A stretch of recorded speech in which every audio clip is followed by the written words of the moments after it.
But sweet, bino byatandika ddi ne mutaŋŋamba. Abaana ne babeera mu secondary, omulenzi n'ayimirira mu maaso g'omuwala n'amugamba nti I have a girlfriend,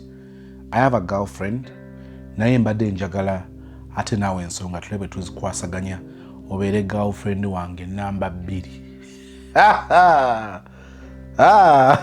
Muwandeka nga simanyi ba sweet mwali ninzeeko ne tubeera ku same page. Nkwanirizaako ku Sozimo YouTube channel zibeera love issues, love stories, love matters. Nebaza abavaayo kusharinga stories zammwe ne kano ka story tugenda kubanga tukafuna. Sister ayina ebibuuzo byasaba tumuyambeko okubyanukula nga tumaze okuwulira emboozi ye.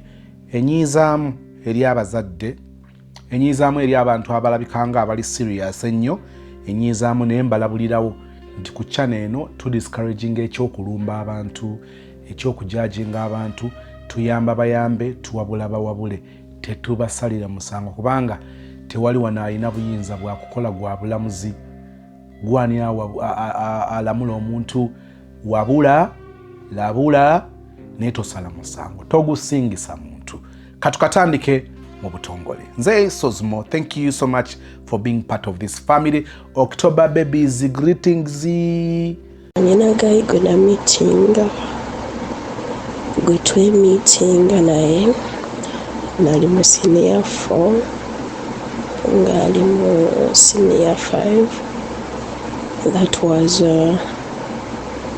2013. Nali mu senior 4 nga yali mu senior 5. Ngayo yengeri gye twasinkanamu. Remember mbeera mu classes neza wansi oba senior 3, senior 2 mubeera ku campus endala. Then senior 4 batukyusa ne batuteeka ku bizimbe ebiriraanye senior 5 to senior 6. Ndowooza we natandika omulabira. Naye mu kusinziira mu mboozi ye yaŋŋamba nti naye yali ajoyininze senior 5. Naye nga nali simulabanga. Ye yali omuntu nkyogere ntya. Yali muntu mumanyi obanga amanyikiddwa ku campus. Yali gayi mulungi muwanvu ate ndowooza nga naye akyemanyi. Yali akyemanyi kubanga embeera ze n'enneeyisa ye yali mukwano gw'abangi naye ng'ali selective, yali muntu eyeemanyi. So olunaku lwakya nga bulijjo nali mu class, that is form 4. Nga betuddayo after classes nga mugenda kuddamu okusoma ekawungeezi. Olwo nakeerako olunaku lwe twamitinga, nakeerako nali mu kasonda ka class nga ntudde n'akatuula. Then nga ajja ayitaayita kubanga yali omu ne ku ba prefects. Nga bw'omanyi abo abavubuka abakulu ku campus nga balinamu ku ssente already balina ne balinamu ku ssente ate nga n'ebitiibwa babirina ku ssomero, babawadde obukulu ku ssomero like that. So yali omu ku ba prefects ng'akulira ebintu bingi. Kati abajja ayitaayita mu classes n'ansanga mu class emu, eyo class yaffe nga nze kusoma extras. N'agamba, hey, how are you? Nemugamba, I'm good, how are you? N'ambuulira erinnya lye, ndowooza kankozese J. N'agamba, I'm J. How about you? Nemugamba, I'm R. N'agamba, oh really? N'agamba, kisoboka kitya? Nemugamba, Rashi. N'agamba, nyina omuntu wange gwe nsoma naye, like alina girlfriend we gwali naye mu class yemu, naye erinnya lye lyerimu n'eryange. So ndowooza gayo ono wadde teyakindagirawo naye pickinga interest mu nze, teyakindagirawo. So n'abeera nga waba nsanze tunumyamu ne tusekamu n'amala n'agenda ebibye lwansonga maanya gange aleka erinnya lyange eryo lyali lifaanagana n'erya girlfriend we. So twamitinga for second term, yali second term netugenda mu holiday ya second term. Nali mu Kisulo nga naye wa Kisulo naye nga bw'omanya aba prefects bagenda ebweru we bakomawo, so ye teyabeeranga nnyo ku ssomero nnyo biri awo, ng'abeerawo naye nga mutambuzi nga bw'obamanyi nti oluusi tebabakuba ku mukono. Wetwaddamu okusinkana mu third term kubanga ye teyasoma nnyo holiday ya second term, yabimuko naye yamala n'avaawo. Kati ffe twamaliriza then babaawo wiiki ne mugenda ewaka. Wetwakomawo mu third term netwongera okuba nga tuwuliziganya. Ndowooza mikwano gya girlfriend we negitandika okuba nga gimugamba gyayogera n'omuwala bw'ati ne bw'ati, ali mu senior 4. Omuwala oyo n'atandika okuneekengera kubanga naye yali mu Kisulo n'abeera nga n'atandika oteekawo embeera nze nga mulaba, naye nze nali sibifaako nnyo kubanga guy already yali yandaga nti nnyina girlfriend. Waliwo naye yatuuka okunjatulirako namugamba naye olina omuntu okuggyako bwe gw'osazeewo nogaa nti tokyakola ki, tokyamwagala. So naye nga tegayi teyali mubi. Then omuwala ono n'atandika oteekawo embeera ng'oluusi bwe kuba tumiitinze oba mu bathroom ng'ayinza okusangayo n'akuziimuula n'ayogera by'ayogedde naye nga sifaayo kubanga sijjukira nti nnyina ekigambo kye nnamuddamu. Oluusi oyinza okuba oba omuyitako n'emikwano gyo ne bakutunuulira ne bakuziimuula naye nga sibifaako kubanga already oba ngambe nti nange nali neeragamu kyemba ngamba. Nali mulaga nti sirina kyendi like talina kyali era talina kyayinza kunkola ku mbeera nze gye nali neeyisaako kubanga tewaali nnyo kyamaanyi kye nali nkoze wadde byali mu ŋŋambo, waali tewali nnyo kyali kituuseewo. Then mu third term eno watunatera ogenda mu bigezo, omulenzi yatumya best friend w'omulenzi munne namugamba agenda ompitire R owa senior 4 mugamba ajje. Abavubuka bano nga bwogaba aba prefects oba abavubuka abo abakulukulu abalinamu ku ssente ku ssomero biki baali balina room outside the school. Ng'ofuluma geeti kumpimpi waliwo ka room kaabwe mwe baali nga babeera, ng'atuma omulenzi omu nga mugagenda omundeetere. Muvubuka gy'aŋŋamba gy'akuyita nga ngenda nga mulabako aŋŋamba mbadde just njagala kubuuzaako n'okugamba kino nakinanja tulya naŋŋamba nkwagala naye nyina girlfriend. Namugamba kiba tekikola makulu, olina omuntu gw'oyagala ate nange sisobola kubeerawo, sooka okwasaganya omuntu kiyinza obutakola makulu. So gayo mu mbeera eyo tujja tumaliriza senior 4, tewali kyabaawo, tumaliriza senior 4 nga nzira ewaka waffe waali walako nga bw'omanya eby'essomero. Ne twawukana bwe tutyo sadda muwuliza teyasigaza namba yange biki. That is 2013 tetuddamu kuwuliziganya nga nyina friend w'omulenzi gwe nasigaza naye namba ng'era tunyumya. Kati mbu mu 14 yamala n'ayawukana ne oli omulala gwe yali agamba tufaanaganya erinnya, n'agamba okuviiramu awo kanoonye ono wa senior 4. Gayo ono n'asigala nga nnoonya naye nga tandaba, n'anoonya ku mikwano gyange emiwala nga tandaba. Kati oluvannyuma nnyo mu 17 mu 17 ng'afuna ennamba yange okugijja kw'oyo omukwano gw'omulenzi. Muganga bulijjo tongamba nti oginoonya. Nangamba ekyamazima ngibuuzizza mikwano gye bonna abawala nga bangamba tebaasigaza nnamba ya R era neewunyeza okuba nti obadde ogiyina. Gaayo ono ng'afuna ennamba yange mu 2017 nga tutandika okunyumya. Naye nze bwe namaliriza senior force yayongerayo atandika kola emirimu gyange, that is vacation. Obo bitegeera kunoonya mirimu biki, nali muntu mutambuze nnyo nga nkolayo ntetenkanya kubanga ewaka saatuulawo nnyo.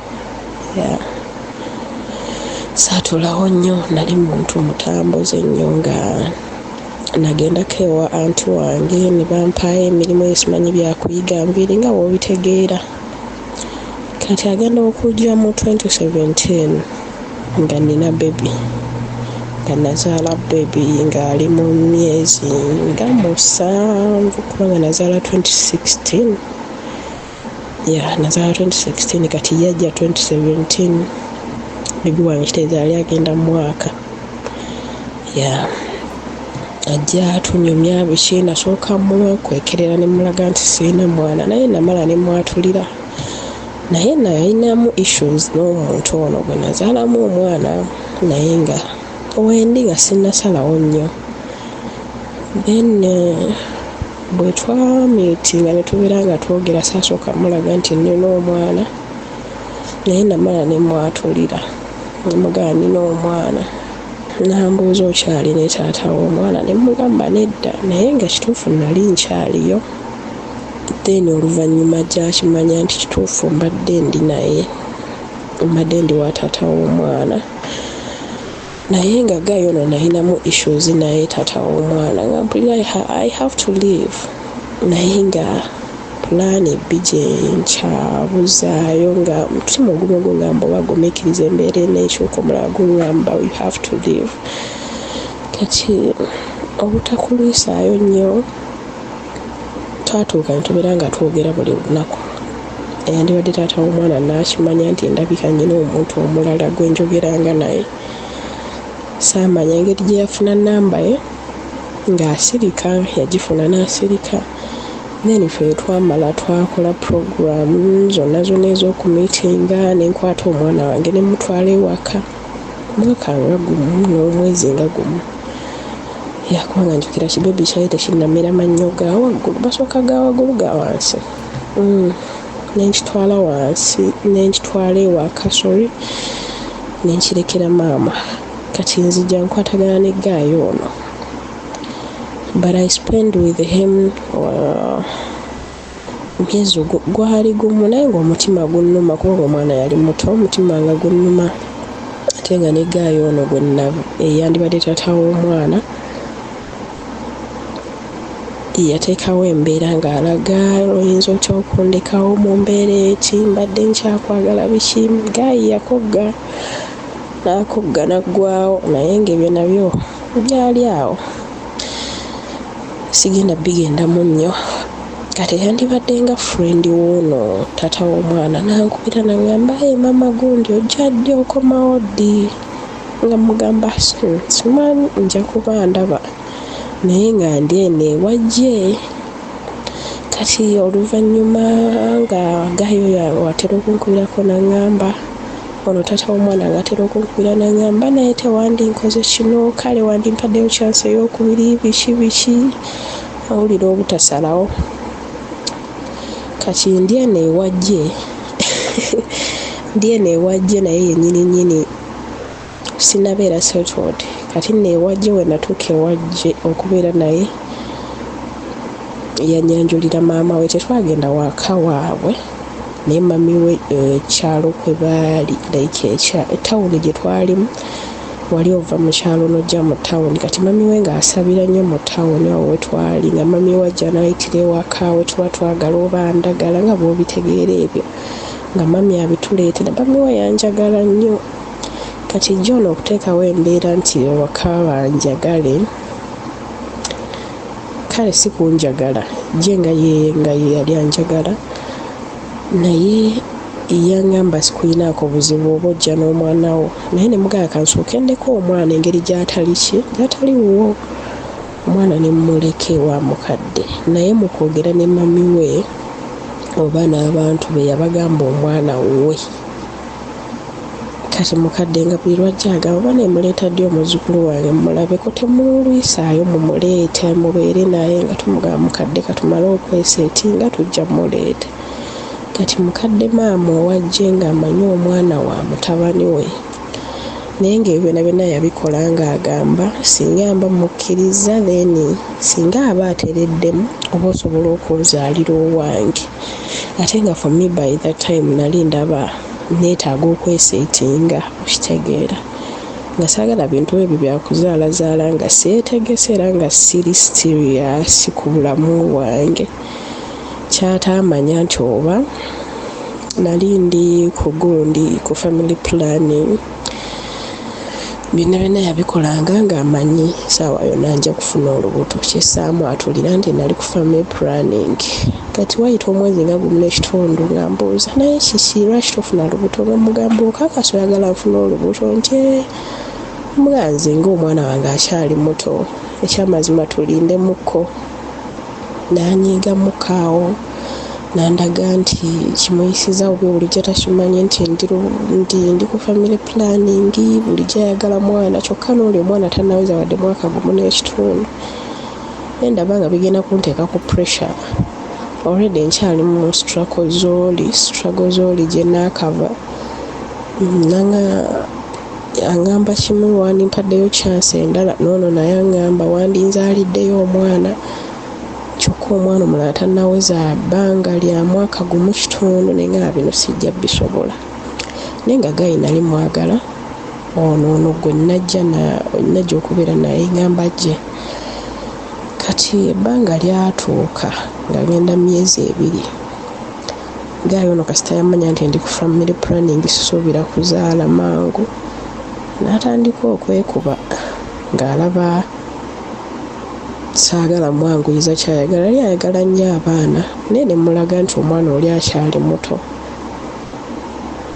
Kati ate noono gye nnava taata w'omwana mbu waliwo lwe yamukubira n'amugamba otutte mukyala wange naye kyonkoze simanyi bali kikkola bikinga bw'omanyi abavubuka natutte omuntu gw'oyagala mbu yamutiisatiisaamu kaawo. Nze kyesamanya nti yali atutte n'ammaye. So natuuka myezi 2 nejje nempulira nga pressure egenda kunsukkako.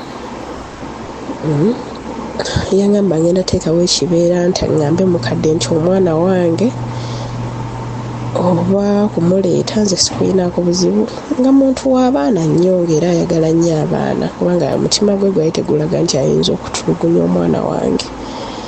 Naye nalaba kiyinza obutakola makulu.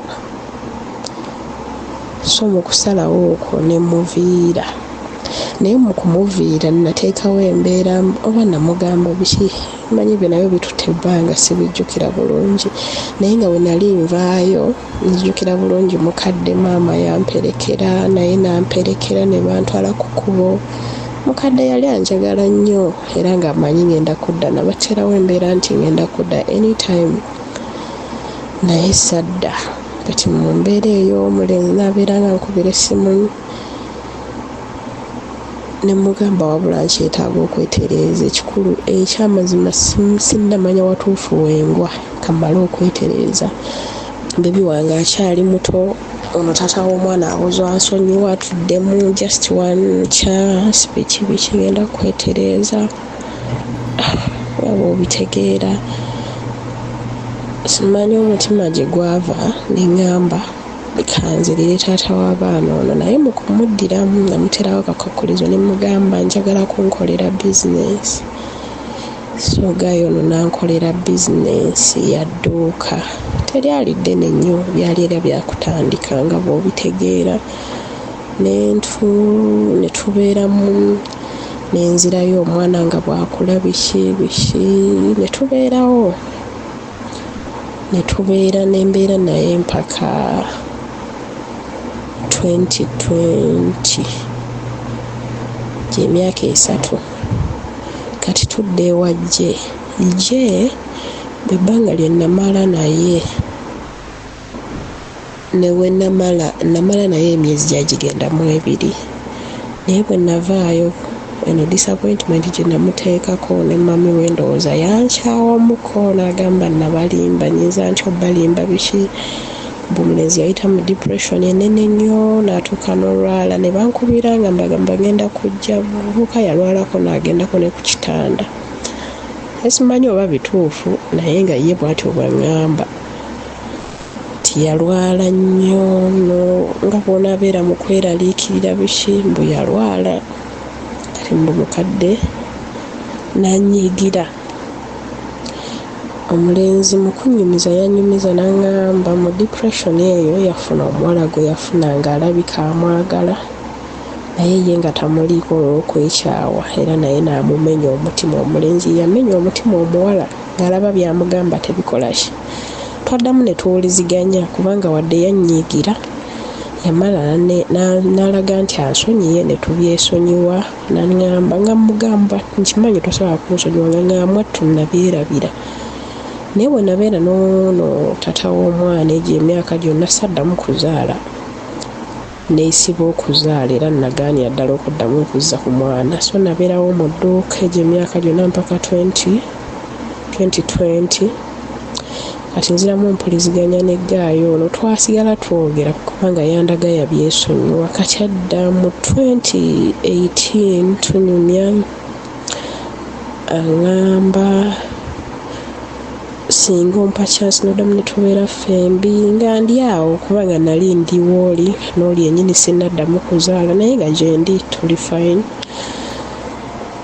Naye nga neesiba okuddamu okulwala olw'ensonga omu oba endala kubanga according ku red flags ze nali ndaba tewaaliwo ne kikyuse naye olw'okuba yeetonda ate ng'obulamu bulinga obutereddemu akatinitini n'eŋŋuma naye nga sinnasalawo kuddamu kuzaala. Nembeera naye mpaka 2020. Gaayo ono yafuna Gye yafuna oyo omuwala bwe yamukyawa oyo gwe yayagala oyo omuwala nti yamwagala ne batazikwasa. Kati mbu Gye mu 1918 yangamba yafuna omuwala baali basoma naye nga bw'ogamba nti mwasomakoko naye foomu 2 bakyaliba baali baliraanye awo. Kale ng'omuntu omumanyi naye nga mwali temweyagala mbu yali atambuddeko n'amusinkana gye yamusinkana nga bw'ogamba bw'oyinza okukubira ku munno n'agamba nze embeera eno. Yali ayiseeko mu kibuga n'amugamba kanja kujja nkulabeko nja kuyitira waawo. Bw'olunaku lwe baamiitinga beesanga baagalanye. Then that was the first pregnancy. Omuwala oyo n'afuna olubuto naye nga yali tamwagalangako just baali ba friends okuva mu school like mu high school mu form 2 kubanga nga basomako form 2. Then Gaayo ono n'afuna girlfriend mu mbeera eyo. Mu kufuna omukyalo oyo mu mbeera eyo bajja bazaala omwana eyasooka. Gaayo ono nga tukyayogera ngamba nkyakwagala kyamazima nkyakwagala salawo gy'obeere nange. Kale ng'omukyalo oli andaga tamufiiringa era ku omwana omu eyasooka yali alaga asazeewo singa mba nzikiriza tugende tubeere ffembi omukyalo oli amwesonyiwe. Naye nze engeri gye nnyinamu oba nakulamu n'ekigambo ekigamba nti osobola okubeera omukyalo omulungi naye obulungi busala bubi. Nasalawo gaano taking decisions nga nnyina gwe ngenda okunenya nti gundi yankako kukola kino nakikola mu butamanya. Ndi muntu omwegendereza, ndi muntu awa ekintu ebirowoozo lwakuba ndabika nkiwa obudde buwanvu nendwawo okusalawo bwe buzibu bwange oba. Naye ng'oluusi nzikiriza nti kiba kisaanidde ekintu kiwa obudde obuwanvu. Bwe kiba kyakutama ne kikutama n'omanya nti togenda kiddamu kubanga n'abo abasalawo mu bwangu. Kale nga kyenneeganya oba kyenneewalamu byonna kwe kusalawo mu kwejjusa nentuuka nenejjusa nenga kintu kino singa nakiwa time enene nendaba ekiddako okitegeera wadde nakolamu sijja giyita nsobi naye gwogenda okumpa bulamu mu kino so gaayo ono tujja tutandika okuwuliziganya ng'afunye omukyala ng'era muyinamu omwana omu eyasooka naye nze namuterawo embeera ne mugamba ekyamazima bw'oba oyagala mbeere naawe kyokka nebyo byonna byonna mbyogera nkyaliwo oli taata w'omwana ne mugabo oba okakasa ng'oyagala kubeera nange ekintu kino oba twandikifunye nga netufuna engeri gye twetegekamu then netukifuula official like netugendako ewaka abantu abamu ne batumanya nti ogundi ali wa gundi kati gaayo n'engeri gye yalina omukyalo ono ng'ebyo byonna byonna tabikolanga ndowooza n'ekali akaalimu nti already namulekawo oba nkyogere nti ewataali nsonga teyantegeera okitegeera yali tayinza kuntegeera mbeera gye nali mpitamu already omwana mulese wa maama omwana akyali muto kugamba ndi sitaaka nga mulingamba oba omwana mba muyisiza bubi omwana muwe chance abeereko ne maama ne taata kubanga it was my first time to give birth omwana wange yali asooka sigamba nti oba okigenderedde ng'oyagala family ebeere separate oba oyagala happy family kyesaali nakigendererwa nti omwana njagala mwawule ku kitaawe nga bw'obitegeera obanga wakatandika ozaala obeera ate sinze muntu eyali yeebuuza ennyo ku bantu abakulu nti oba kino nkikole ntya ng'omutwe gwange guno guneeyimirira nnyo ndowooza ndi mutuufu mu buli kimu kati omuvubuka ono ngamba gye nga azaala omwana eyasooka mukyalo oyo ndowooza tagendangako waabwe ate nze ndi mumugamba twandigenze ewaka abantu ne bamanya biki olwo omukyalo ono bwe yazaala mbwewaka eri bamubuuza ara yazadde mbu n'atabaddamu kubanga bonna baali bamanyi nze mukyala we era yasigala abagamba mpuliziganya ne ara n'atabaddamu n'abagamba mujja mulaba naye nga muzeeyi we yandaba muzeeyi we taata ebiseera bye twali tuli fembi ne mukadde maama yandaba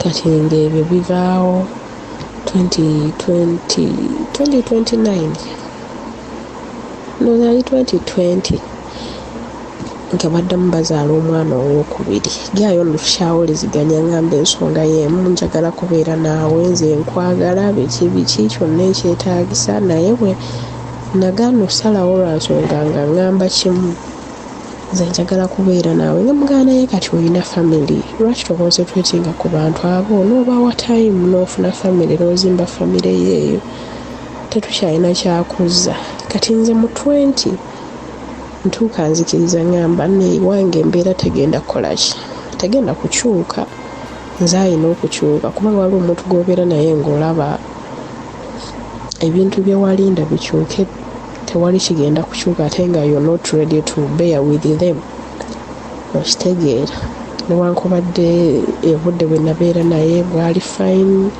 tewaliwo nnyo bitusumbwa naye waliwo ensonga gwe zositiikingako nobeera zino bwe zitereera I can move on with this person naye nze nganze okusinziira ku mbeera eyali eriwo ewaka nali ndaba sigenda bearinga na muntu oyo wadde twali tuli fembi so 2020 nentandika okyeteekamu mu mutima nti I have to move on bebi wange yali akuze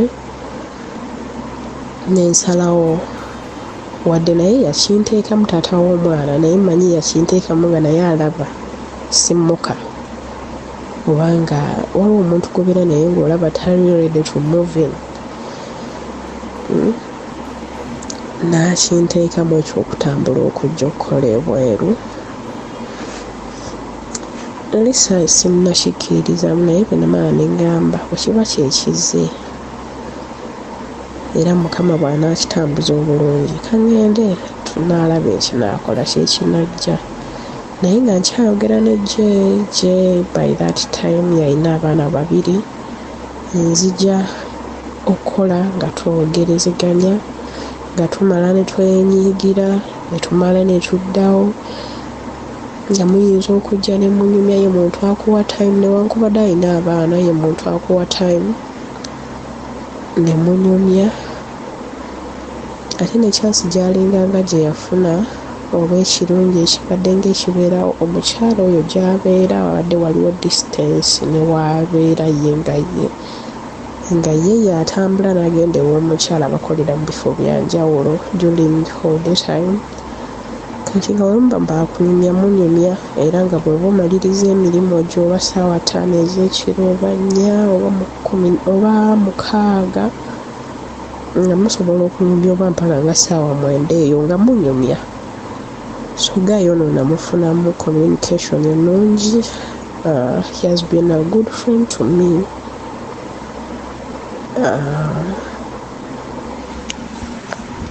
Ate abadde andaga nti waali kubanga wadde twafunamu obutakkaanya buli yaŋŋamba ekyoke nakitegeera ensonga lwaki wasalawo naye ndowooza yakisitiikingako lwa nsonga ne bwe nnaddayo ewooli taata w'omwana saddamu kuzaala kubanga yensonga yemu gye nasiikingako nga yakanfuna ng'omwana wa mwaka guli nemugamba ekyamazima nyinamu ebinsumbuwa neggaayo ono wadde nemuwa chansi ey'okubiri tewali byakyuka okitegeera kati gaayo ono tubadde mu good communication. That is 2021 twafunamu obutakkaanya ne tumala ng'emyezi 6 bwava ku ki yalina abaana 2 namugamba naye ng'era akiremerako njagala obeere mukyala wange nemugamba naye kati olina omukyala olina n'abaana tongoza famire obeere neeyo nagamba nze nkwagala nga tutuuka ku deep conversation nemugamba naye kyamazima kati ne bw'ogamba funa mukyala waakubiri mpozi kyatule nti oyagala mukyala waakubiri naye bw'ozaala abaana 2 kiba kizibu nnyo nga temuyombye temukoze eki temufunye butakkaanya n'osalawo nti ofuna omukyala owookubiri oba ofuna omukyala n'omutongoza nti ye mukyalawo ng'omukyala oli temufunye butakkaanya nagamba ekyamazima ekyo kizibu kati bwe nakyatulako ne mugamba ekyamazima neetaaga omuntu nga ali serious njagala kubeera naye nga abantu bange bamumanyi saagala kuddamu kola mbeera ndala kubanga gaayo oli bwe nasooka obeera naye wadde baatuuka ne bamutegeera naye teyajja waka mu bujjuvu nti ono okitegeera ate omuntu bw'obeera naye mu mbeera era bibeera byebimu bibeerawo byakiyaaye kati ekyatuleetera okutwala emyezi nga 6 nga tetwogera gaayo no bwe namukyogera bwentyo nti neetaaga omuntu ali serious anye n'okujja mu bantu bange at least bamanye nti ndi n'omuntu bw'ati ne bw'ati yagamba engeri gy'okyogeramu obanga agamba nti oyagala kusanga mmere ku sowaani olye buli nemugamba okay bw'obanga bw'okirabye it's fine okitegeera it's fine nze sikuyinaako buzibu kubanga olina ensonga zolwaki okyogera nagamba nti nawe okiraba ono omukyala gweniraye sigendangako waabwe sirina kye nali mbatwalidde kati kijja okikyanze ntwale ggwe ye nkuŋŋaanya nkyaba ewaka ne mbagamba ng'endawo jjukira simulinaamu mwana ne mbagamba nti tugenda wammwe ng'abaana gwe ninamu abaana 2 sigendanga waabwe gwe ntawe kirowoozeeko okiraba ne mugamba okay ndeesonyiwa ekituufu okiraba concentrate on your family ndeka tumala emyezi nga 6 nga tetwogera ngamala akomawo nga ngamba okay I'm sorry about what and what ngenda kiwa second thought biki bwentyo ne musonyiwa ne tuddamu ne twogerezeganya naye nga tetwaddamu ku miitinga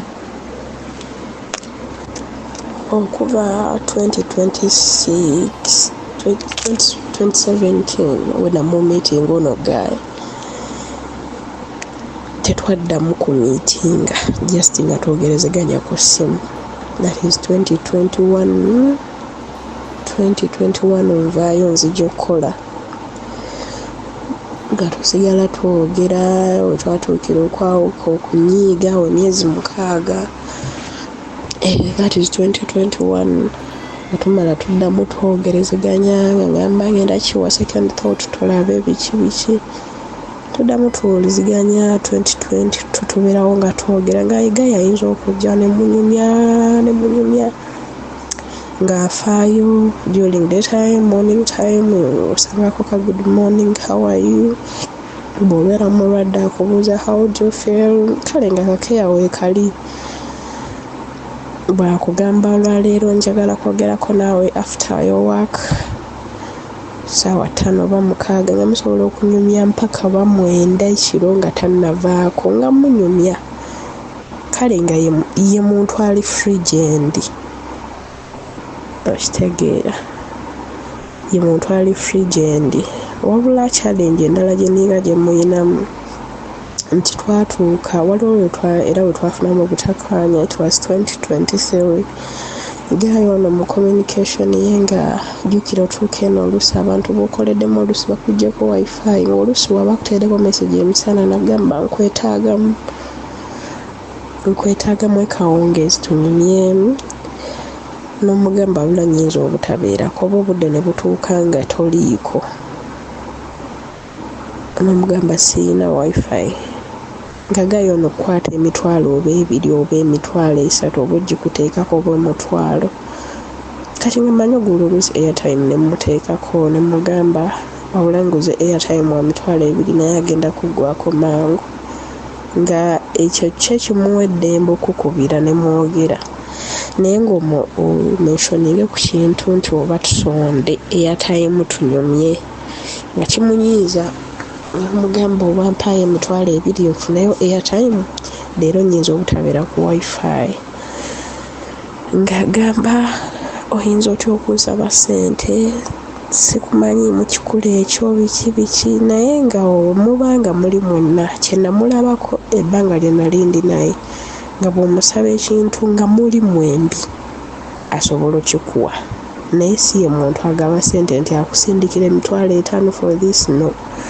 Naye bwe muba muli mwembi ng'alina by'alina okuwa bikuleetera oba kya mitwalo 5 oba dress oba water asobola okikuteekamu, naye tasi ye muntu akwata kashi nti amuteeke ku ssimu yo.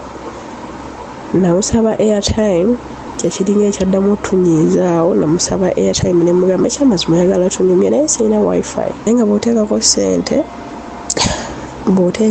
oba mitwalo 2 ezo zaayagala munyumye kwezi ezizo, naye bw'okimentioningako nti mpaku za airtime nga kimunyiiza n'avaako tosobola kunsaba airtime awo watuukawo ddi okunsaba airtime biki naye nkyesonyiwa ne nteekawo embeera ne mugamba wemba kwendi tujja kwogera emba siriiko nga sitawaana nga nteekeko airtime wange nga nyumya ne benjagala ku peesa eyange, kubanga tosobola kunyumya video call okuva ssaawa 6 ssaawa 7 8 10 nga tukyali ku mitwalo 2. Sente zeno ziddukanya ate yaba ayagala munyumya ntil ekyo ne ntandika okyesalako ne neteeka ku peesa yange ne mugamba we naaba kwendi ku wifi tujjanga kubanga tunyumya, naye wemba siriiko don't bother.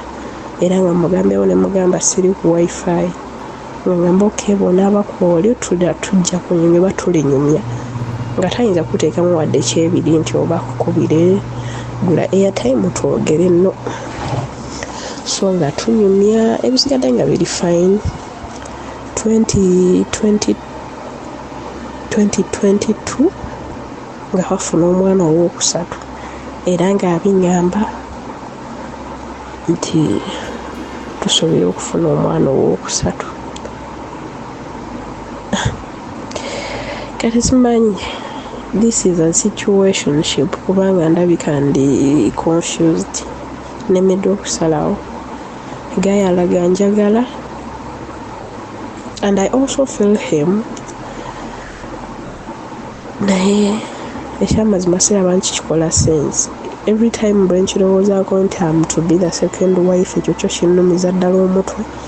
Second wife ku muntu gwe wasookerako as in yalina kubaala muntu wo then nekitasoboka ate okomyewo ng'oli second wife, simanyi wakikola amakulu.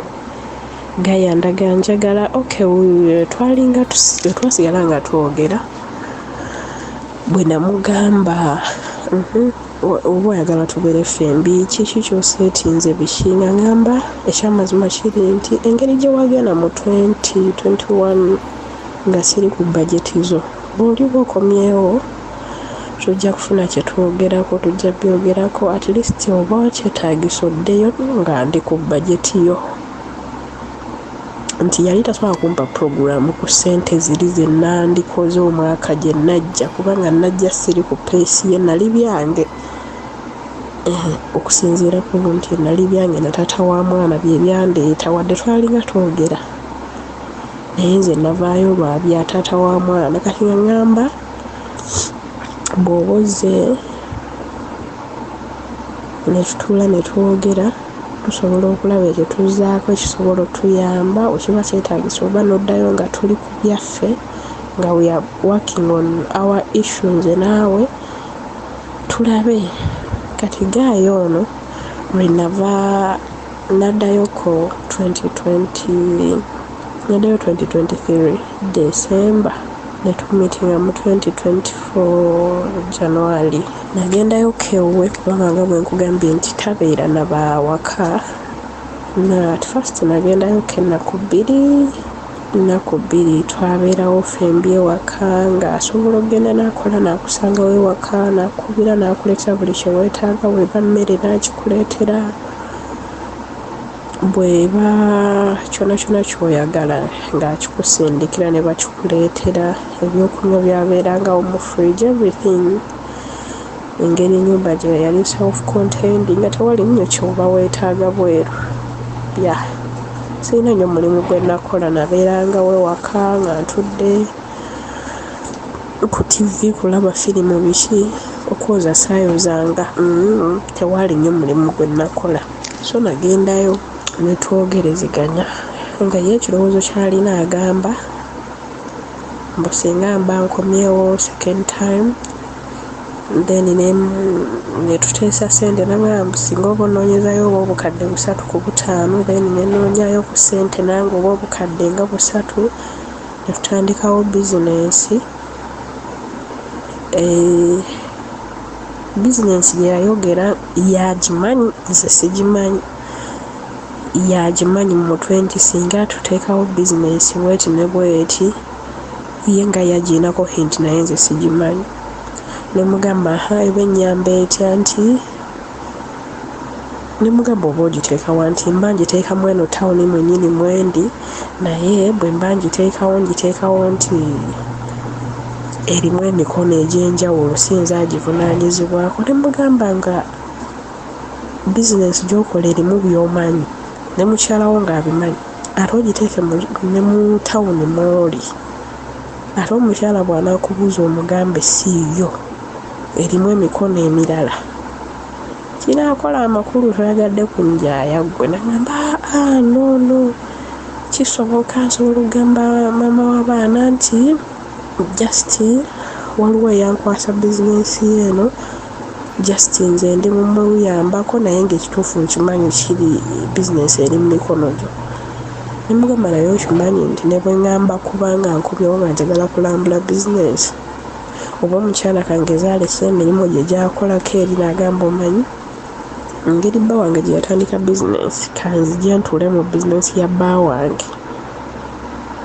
nagamba asobola mukkiriza gituulamu kubanga nkimanyi si yaffeffe ngawaka yange naawe nemugamba naye ate ogitadde mu tawuni mwoli ate erina mumikono gyo like mu mirimu gy'omanyi kitegeeza omukyala kijja mubeera mbongo nti omusajja yakoze bizinensi yaffe nga famire nze kijja kujja wanze entandiko girondoola nga sisobola nakujja mu tawuni mwoli nga n'omukyala bw'ali bazza amanyi nti nno bbaawe alina bizinensi mu gundi bwe nti gisobola kujja ntuulemu wadde n'eddakiika nti oba ku bibala bitabo oba biki nemugamba ekintu ekyo kireka kigenda kunyingirira gw'olaba otya bw'onoonya ne buba bukadde 3 nze kaŋŋende ntetenkanye oba ndifunayo 5 oba zonna zonna ze ndiba nfunye oba ofunyeyo 3 oba bumeka z'oli bompadde nze bwe nkola bizinensi eyange oyongerereze mu nze okitegeera kubanga kyendaba mu byonna ofa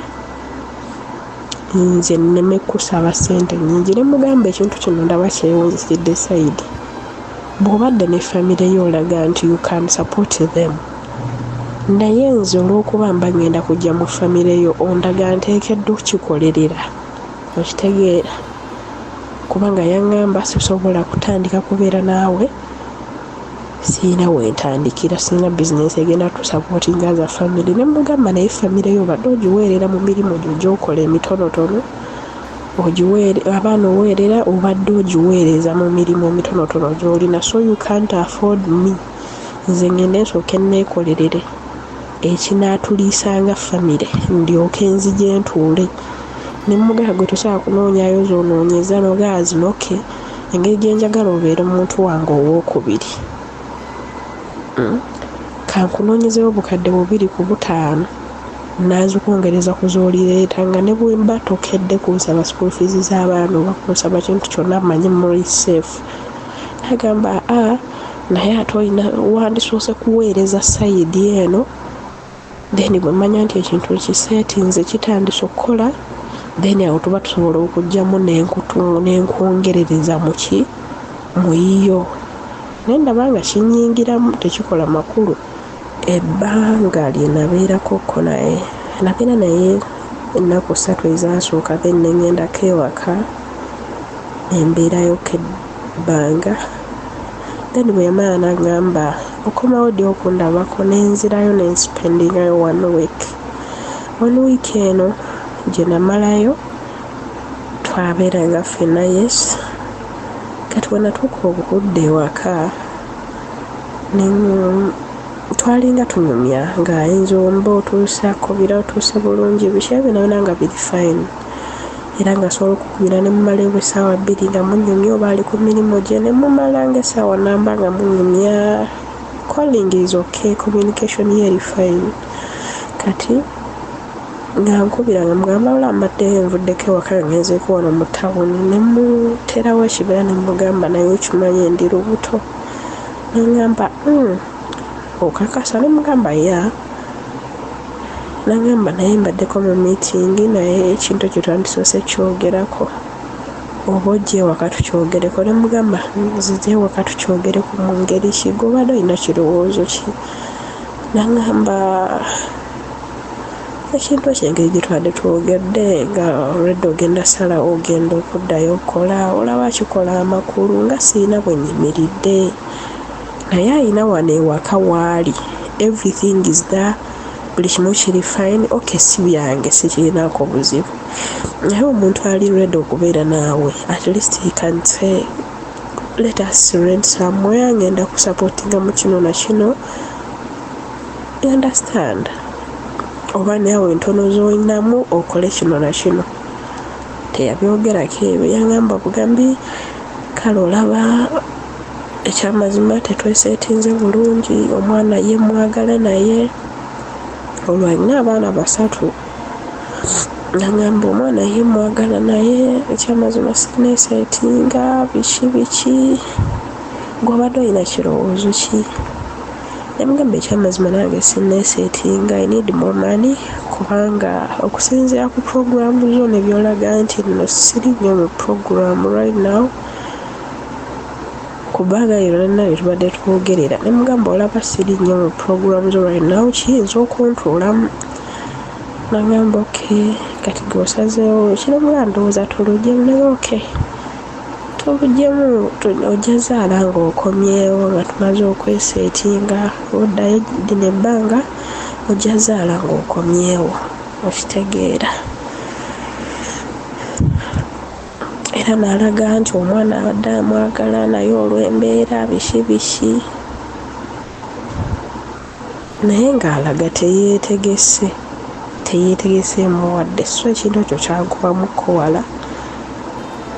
Ne munyiigira naye nga ne simulagirawo nti oba nkunyiigidde oba biki, twasigala twogera. N'olunaku lwe navaayo nga ntandise okuprocesinga ebintu byange biki, nalina abantu bange mu kibuga era namuyitako buyisi nemugamba kangende mu bantu bange nje ngenda okumaliriza okubiprocessingirako byonna engeri gyekyali nti yali just return tebyatwala bbanga ddene kati olunaku lutuuka kubanga gundi we yafuluma namu buli lunaku lwengenda nali wakutambula ssaawa 9 ez'ekiro kati nga ngamba nalina ebintu by'okusooka okugula mu kibuga omwo nga ngamba amagye tugenda okukola olunaku lwa Sande oba nali nzija ku Mande sibijjukira bulungi yangamba ku lwa Sande ngenda kujja engeri gy'ogambye nti weetaaga ebintu mu kibuga ngenda kujja tubinoonye ffembi nemugamba okay olunaku lwo yankubira ng'ali mu kibuga saamukwata namwignowalinga nangamba obwedda nkuba amasimu go tugakwata biki nangamba weeyisa bubi lwaki weekoze ekyo biki naye nga nyinamu kiri nti gayo nalayika tali serious kubeera nange nga ndabika ndi mu kwerimba wadde namuwa time twogera naye alabika tali serious kubeera nange then ekyo nga kiyita kyamunyiiza olwensonga namwignowalinga mu kibuga nagenda nzekka then galutuuka olw'okugenda yangamba njagala nkuwerekereko emuga naye obudde bugenda kuba buzibye essaawa 9 ogenda kuba oli luddawo nagamba tekirina buzibu nja kujja emisana ntuukire ewaka ewaabali like ewa famire enkulu then evening time nja kukubirawo tunasinkana nteekawo embeera ne mugamba omanyi okusinziira wano ewaka mukadde ngambye wano we najja okusinziira okukolako ku bintu mugamba bangambye bagenda kumperekera biki balina n'emmotoka biki naye ng'emmotoka teyaliiwo just nabanyonnyolamu ne bangamba bajja kumpa owa booda owa family omuntu waabwe gwe bamanyi yajja okuntwala ezo essaawa era yaliwo kati gaayo nankubira ngamba ngenda kuli yangamba ngenda kujja ssaawa bwezi tetusingalayo tugenda ogenda then tusinziiraawo tugende ku kisaawe nga mugamba okay kumbe nze nyina puroguramu zange endala byonna byonna muwewala gaayo ono bwe yakuba ng'ezimu nzikwata ezimu nzi-ignowalinga ne mugamba manyi mukadde waawa nangambye bagenda kumperekera omulaba otya bwe sikusumbuwa n'ogenda bugenzi waka okuva mu kibuga ne weeye nga ye waabeera mpenza okuba batwalirawo ka7 omutwalo nagamba disappointinze nnyo twateesaza nti ngenda kuwerekera kati biki bino byonkoze obwedda ndi wano mu kibuga nkulinze kati wulira byongamba ssaawa zigenda nno mu ssaawa 2 ez'ekiro ngenda ssaawa 9 ez'ekiro kati biki bino byongamba lwaki tewangambiddewo ye lwaki weeyisa bwotyo biki nanyiiga naye nze nga nfaayo nga sifaayo kubanga nalinamu ekyo ekibeera nengamba gayo nalayika tanjagala alina nabyabala birala kummalira budde since when gwe nga gwe ebibyo bitambula ate nze ebyange byesibye kale nga nyinamu ekyo ekibeera kati ziba zituba ssaawa nga 7 nteekateeka okuva ewaka ngende ku kisaawe gayo no nga ddamu ankubiranga ngamba mbuulire oli luddawa gayi nga yatambudde n'ava mu kibuga nadda ewaka wawe nkugambye watwalira bwaka ka7 ku mutwalo mu takisi n'agenda ewaka mbu yatuuka aho omutima ne gumugamba ateekeddwa okumperekera ssaawa 7 zagenda otutuuka ng'akomyewo mu kibuga nga twakoma okwogera ssaawa 2 ng'alaga anyiize mu disappointinze ssaawa 7 n'akwira nangamba oli luddawa mbuulira wooli ne mubuuza ate kiki nti nkomyewo tosobola genda nga sikuwerekedde gayi netujja nga tuwuliziganya nga bwankubira bwambuuza oli luddawa bwe nafuna booda yanvuga mpaka ku kisaawa webakomya booda n'abaako wandagirira waali ne mugamba atuyiseewo gira ddala ku kisaawe ogenda kunsanga wano weewati neweewati netumiitinga ssaawa zazigenda 8:30 lwa munyiivu bityana nga mwana byonkoze sibitegedde naye anyway kasita nkusanze jjukira kuva luwe namugambye nti ndi lubuto kyatwala ennaku nga 3 ku 4 nga tetudda mu miitinga. Kati ebyo eby'olubuto bwe twateesa nti tulugyemu naŋŋamba oke bw'osoba kyetukisazeewo nampeereza emitwalo 6 naŋŋamba obuweka oba osimanyi butera kubeera bwa mitwalo 10 ku 12 kubanga yaŋŋamba naffe twali tubukozesezzaako twali tufunyeeko lwe tuteetaaga ne tubukozesa then tebakuseera obuweke buli mu mbeera buli mu ssente bwezityo so nampeereza emitwalo 6 okiwulidde. Kati bwe yamiitinga ssaawa zaali zigana mu 8:30 nga munyiivu nagamba oyinza otya okunkola bino mazima nentambula nentuuka ewaka nenaaba nenkyusa engoye essaawa mmeka nenziramu nenfuna takisi nga nkomawo mu kibuga mbozija kuwerekera ng'ate twakoze bulungi program nemugamba naye nakwatulidde negala ssaawa 2 bireke genda ewaka owummule bagenda kumperekera ab'ewaka. Kati we yatuuka nambuuza ye abakuwerekedde balwa nemugaba bankomeza wano bagenze kubanga tebasobola kulinda flight yange. Nangamba nze nadde njagala nkuwerekere nkumbeerewo mpaka lw'olinnya nze nga sikiinaako buzibu gwe lwaki waddolo neegobako malayika waddolo neegobako nemwebuzaabulizako nemugaba si bwe kyabadde just bali babadde bagambye bagenda kumperekerera we bantuusiza bagenze naye nga zijjidde ku booda so twabeerawo nagamba bayirawo olubuto terukuyisiza bubi zemadde manyi olayika wakogga biki kubanga byonna byonna namugamba nga treatment gyendiko biki. Kati twabeerawo mpaka bazaali 9:30 then ne batuyita nesigala nga mpuliziganya naye mpaka bwe twatuuka nga network efudde atandise oyingira mu nnyonyi nga waali nagamba wendi wano sigenda vaawo mpaka 10 yanga ngenda vaawo nga mpaka saa 11:30 obudde butandise osaasaana so ate ekyo nekinkubamu ku mutima naye nga obaga yalabika ali serious neetaaga naye nga mbeera erabika yeekola yemutabula. So we've been talking since twogerezeganya bwe najja twasigala tuwuliziganya naye nga bino ebyokumusindikira ssente mbusimanyi tukole bizinensi omutima gwekuba nemugamba kukola bizinensi ng'ogenda gikola mu kifo kya mukyalawo mu district mwoli oba mu kifo mwoli ate nga sijja sobola kujja birondoola simanyi nzije nti oba newemba neetaaga kubala bitabo oba kulaba bizinensi etambudde ntya sisobola kujjawo. Nyinza n'okujja nga mukyalawo yeefugayo edda bizinensi n'agamba bizinensi ya bba wange already nja kuba siriiwo ye obuvumu mbujjawo obukuteekamu ssente nga sigenda kubeerawo nti oba bintu mbitaddemu omukono byonna byonna ojja bigula mu mikono gyo kale ekintu ekyo naye neekubamu naye nga mu byonna nsaba Mr. Sozi mumpa amagezi ku kintu kino. Yes guy mwagala naye anjagala okusinziira ku bikolwa bye n'enneeyisaaye. He's so caring bw'oba oli mulwadde akubirako n'akubuuzaako how are you feeling abantu abalala batafaayo weewulira oti oba ekiro webuba butuuse n'akugamba wamize ku ddagala oba bakuwadde ku ddagala afaayo.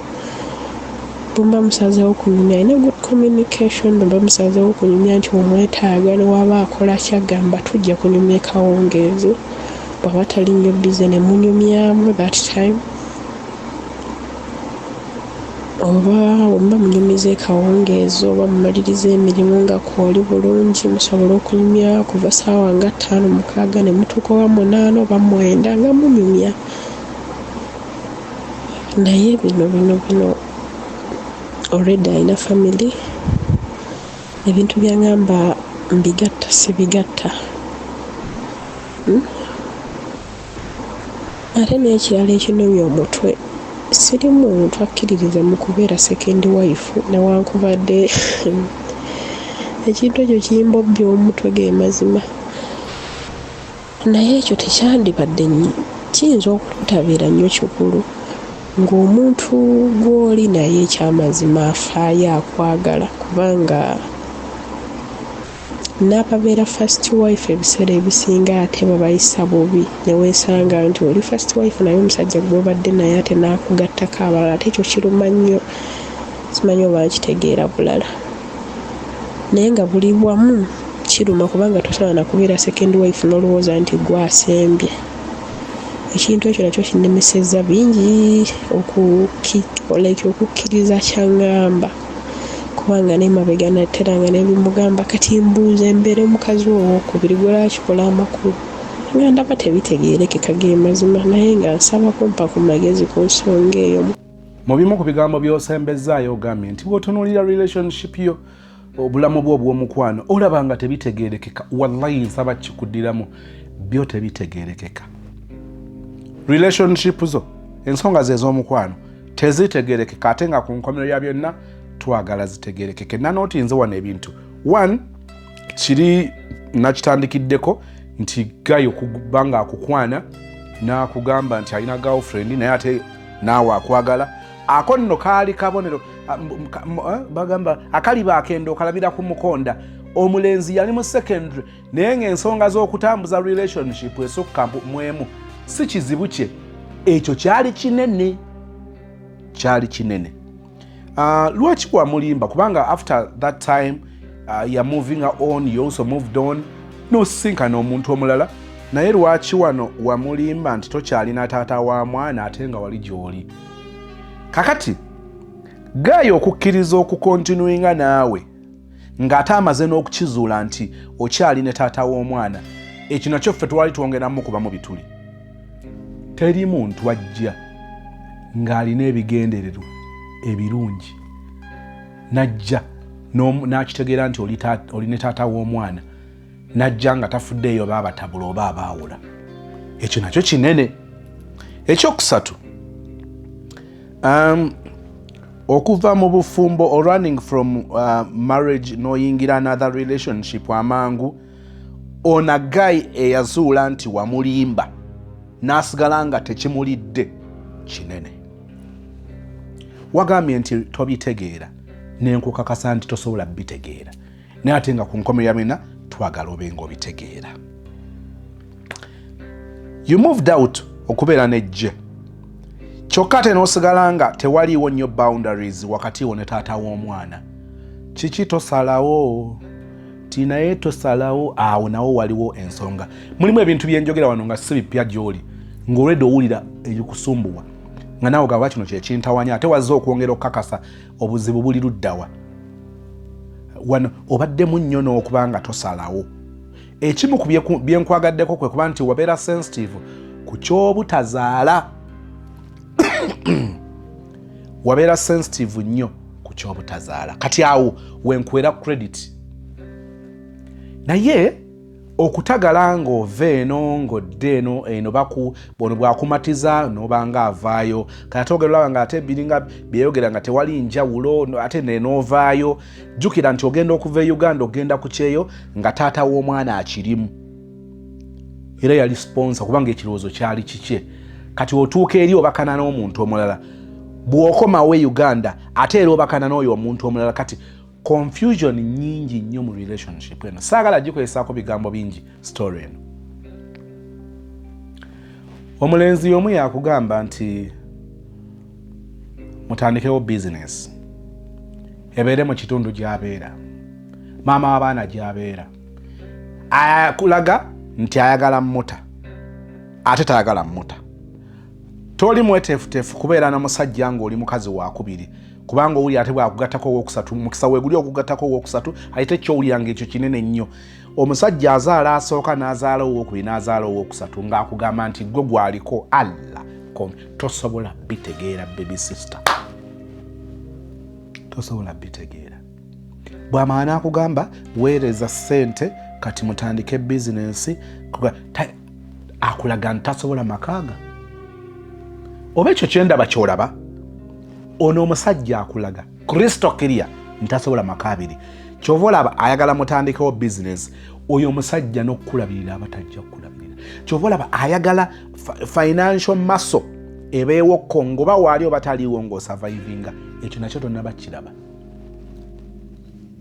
kale bannanga atenda byaba talina mulamwa naye ono talina mulamwa gaayi. Omanyi omuntu okukuzannyira ku bwongo okufulira ddala omusiru yono kyalimu. Tolina musajja ono toli mu relationship n'emu, tolina musajja oba omwagala nnyo gw'oyagala tayagalika. Omanyi okwagala akwagala kikola naye ate bw'oyagala ataliiwo, bw'oyagala atayagalika oba ofuuse mulalu. Kati atali wathi lwaki akwonoonera ebiseera? Atasobola kugula airtime data naye nga bannanga olabye obubonero. Katonda akwagala naye weebaze Katonda ekyokuba nti omuntu oyo tomuzaalanga mu mwana. Bw'ova wano genda otuuze nabaanayo ogigambe nti ogyebaza okutegeera, ogyebaza okwagala. N'alabye abakwagala nabaanayo ekwagala. Kubanga ndabyeko n'abakozesa famire ne baggwako nga beerabidda kakananga olubuto luyiseewo. Nabaanayo ekwagala kubanga bwe yakwata famire yagikwata n'egyetugga Kate negamba bebi tetumuvaamu, tekuvuddeemu, awo n'osimattuka. Bw'oddamu okubanga otwala omulenzi ono okubanga omuntu alibeera musajjawo, bwe bayitanga enkiiko z'abasiru otuulanga ku mwanjo ng'ofunye kalaamu n'olupapula okole notice kubanga oliba oli omu ku abo. Teekateeka omutima gwo osalewo okkirize nti ono musajja talina gyakutwala. Naye njagala okukakasa olaba emikisa egyo gyonna gy'ofunye kati ate bw'oddamu ozigwamu lujja kuba lubuto. Egyo emirundi gy'osimattuse bw'oddamu okulugwamu ojja kutomera ne fulemu ebe nga tekyategeerekeka. So olina ebikuyambye naye obadde n'ekisa, obadde n'omukisa nti abalala wano mu period eno baba batomedde nnyo. Ozungidde oba otagalidde mu relationship obubadde bubiri, bombi nga buli awo tebutegeerekeka, nga tebutegeerekeka bombi naye nga mwobwo mwotagalira. Deeko kakase nti mu relationship tewali.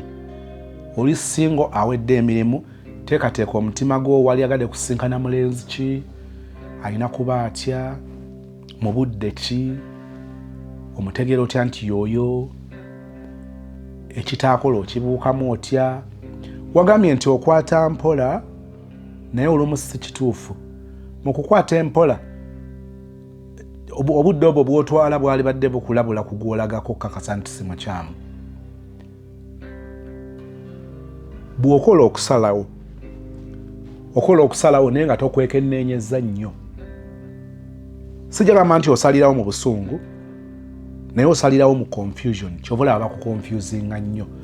Oli bwakutokotera ennyo mu kutu ng'oga kati ono bituufu ng'omuwa omukisa. Bw'omala omuwa omukisa mutambula akabanga ng'olaba bicontradictinga bye yakugamba ne by'olaba nga bya njawulo. I just want to confirm nti tebitegerekeka tebiritegeerekeka. So tubidda bbali ne tubireka ne byetwala ne tunoonya obulamu awalala. Tewaliwo relationship wano. Mu comment section sister oyinza mugamba ki nga tolumbye nga totyobodde? Oyinza mugamba ki? To me there is no relationship here. Omuyaya ayagala akwagale ku expense yo from your data.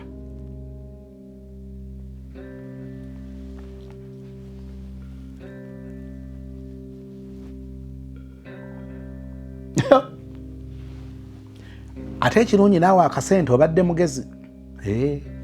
Tomala gakata tokyamuka awo nawo n'ojjawo ttiiki. There is no relationship here. Nanootinze ebintu wano biringa bibadde kumpi 14 ne byonna byongerako kakasa nti wano tewaliwo relationship.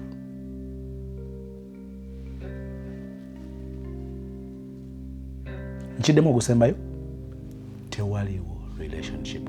Nsaba Mukama akulungamye, akuwa amaanyi n'obuvumu okuyimirira ku magulu g'abiri otunuulire ekintu okikakasa nti tekikola ate oleme kigendamu.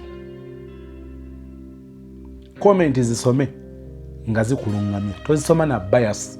Zisome ng'oli positive ng'onoonya okutegeera amazima ku by'obadde onoonya. There is no relationship. Ekisa kya Mukama waffe Yesu, kwagala kwa Katonda n'okusa kimukomye mutukuvu okkirize bibiri naffe ffenna n'abooluganda bonna emirembe egitagwawo. Amiina. Thank you for watching. Nze Masibera Kangume owa Massi's Quality Beddings esangibwa Nansana ku masitoowa. Beddings zonna ebikwatagana n'ekisenge ng'amasuuka ag'ebika byonna eby'enjawulo, bed covers ebika eby'enjawulo, mubiri mutono, mubiri munene, nga blankets ebika byonna eby'enjawulo, pillows ez'omukka ze bayita fiber pillows, pillows eza sponge, tuyina mosquito nets ebika byonna eby'enjawulo, ebika nga 12 n'okusoba, ne tuyina carpets ebika byonna eby'enjawulo, bathrobes, tutunda nightwears ez'abakyala, abasajja n'abaana, curtains, tuyina door mats ebika eby'enjawulo, tuyina cushion pillows, abalina decorations, tuyina cushions, ab'entebe abadiringa ne furniture waliwo cushions zaffe ze tutunda nga ziri already made. Tutunda bintu bingi byonna ebikwatagana n'ekisenge generally ffe abadiringa nabyo. Massi's Quality Beddings esangibwa Nansana ku masitoowa, tuli makati ga Cheap Hardware ne Shell petrol station opposite ne stage y'ekyebando wansi wa Epic Motel. Enamba yaffe erine ku WhatsApp eri 0708 70 21 98.